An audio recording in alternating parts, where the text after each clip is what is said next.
When speaking about Black feminism, Sojourner Truth, born as Isabella Baumfree, will always be at the forefront of the movement.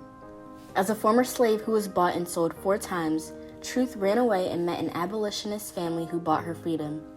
She started doing religious revivals, then became an outspoken advocate for abolition, temperance, and civil and women's rights. This was in the 19th century and through meeting abolitionists William Lloyd Garrison and Frederick Douglass. She gave lectures about the evils of slavery, and in 1851 she went to the Women's Rights Convention in Akron, Ohio, and delivered her famous Ain't I a Woman speech that she used to try and persuade people that women deserve to be equal to men. She challenged prevailing notions of racial and gender inferiority and inequality. After the Civil War, she was honored with an invitation to the White House and became involved with the Freedmen's Bureau, where she helped slaves find jobs and build new lives. Oprah Winfrey, born January 29, 1954, is an American talk show host, television producer, actress, author, and philanthropist. She is the first African American woman to own her own production company. She is known for being the host of her own television show, The Oprah Winfrey Show, which aired from 1986 to 2011. She has done many things to shape feminism. For example, she started the Oprah Winfrey Leadership Academy for Girls in South Africa in 2002. She formed the charity Oprah's Angel Network, helping unprivileged women and children. She additionally donated $2.5 million to the National Council of Negro Women. Mary Church Terrell, born September 23, 1863, was one of the first African American women to earn a college degree and became known as a national activist for civil rights and suffrage. She taught in the Latin department at the M Street School Paul Dunbar, the first African American public high school in the nation, located in Washington, D.C.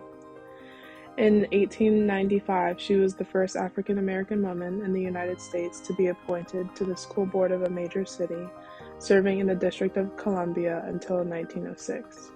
Terrell was a charter member of the National Association for the Advancement of Colored People in 1909 and the Colored Women's League of Washington in 1892.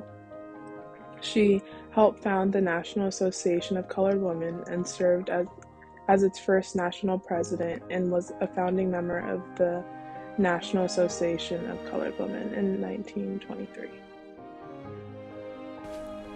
Anna Julia Cooper.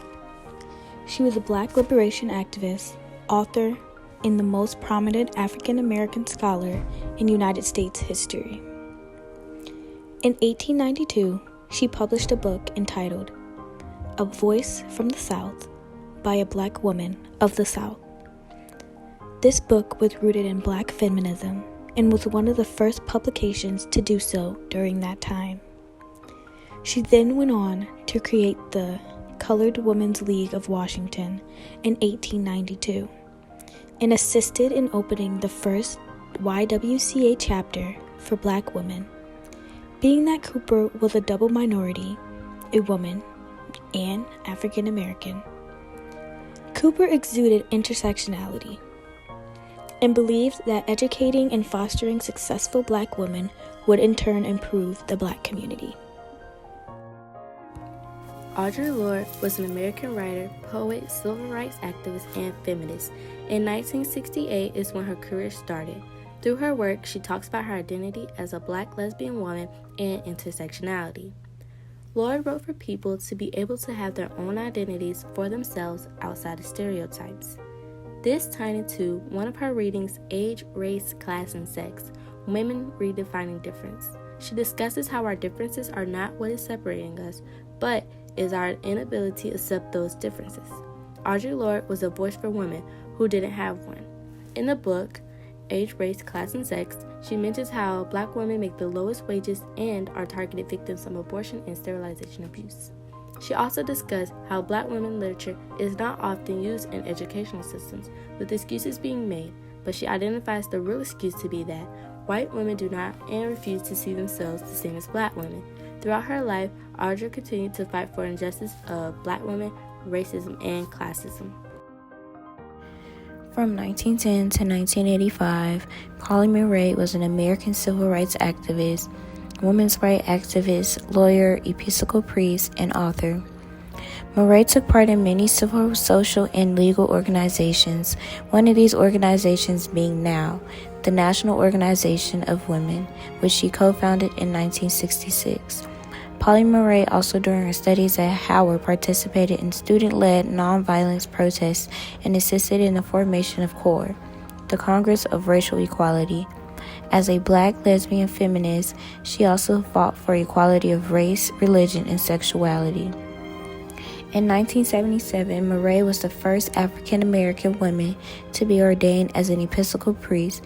Reverend Pauli Murray activism made a huge significance in the legal system, civil and women's rights movement.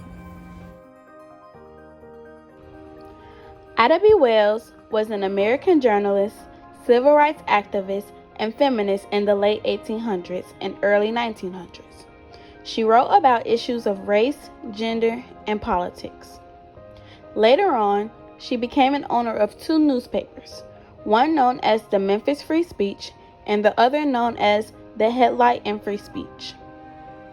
She worked at a segregated school but was eventually fired because of her criticism. Ida B. Wells was an active fighter for women's suffrage, particularly for black women. She formed several civil rights movements, one known as the National Association for Colored Women, and she was also a founder of the NAACP. Michelle Obama is an American attorney who served as the First Lady of the United States from 2009 to 2017. She was the first black woman to serve in this position alongside her husband, former United States President Barack Obama. Michelle Obama relates the most to the reading The Complexity of Identity, Who Am I? By Beverly Daniel Tatum, because while in office, she struggled with her identity. In the text, the author states, negative message of the dominant group about the subordinates may be internalized, leading to self-doubt or an extreme form self-hate. Michelle Obama endured tons of self-doubt since she lacked the necessary support system of others due to her race and gender. In the end, Mrs. Obama was able to serve as a role model for women and worked as an advocate for poverty awareness, education, nutrition, physical activity, and healthy eating, while also supporting American designers and being a fashion icon.